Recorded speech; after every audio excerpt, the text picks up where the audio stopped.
we are going to discuss the policy issues affecting the people, for example, now of West Nile, of Lira, or rather Lango sub-region, and then actually sub-region.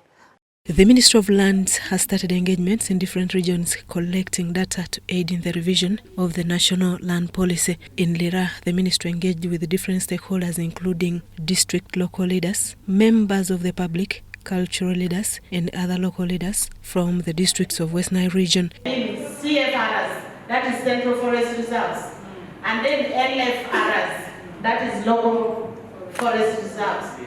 There have been a lot of gaps and they forgot until about 2-3 years. That is when they remembered that these lands need to be demarcated. You cannot say I reserve a forest and at the same time you're saying the land is idle, go ahead and tax it. You've just observed that most of the forest is on private land. During the engagement, participants were urged to share personal experience that will shape the policy in relation to the current problems on land use, ownership, and sustainable land management. How do you enforce a policy? Is a policy enforceable? And is it an instrument that you can use to guide the land administration framework? So those are the areas and components we expect the public to participate in.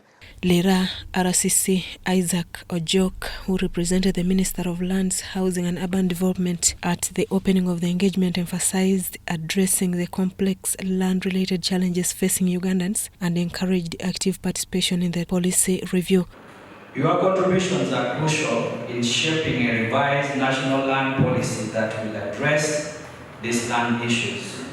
RDC's LC chairpersons, chief administrative officers, officials from the central and local government, members of the community were all in attendance. You have done a lot to make sure that everybody should control their land.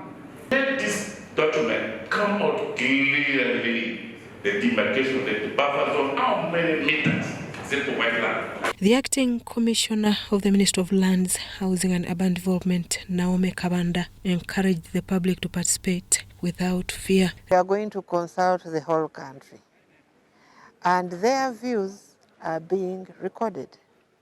So we have classified inclusiveness, where you have different stakeholders, whether they are state actors or non-state actors. The information collected during the engagement will be integrated into the new land policy. But we also encourage the public to write and submit memoranda. Susan Naonga reporting for ABC TV.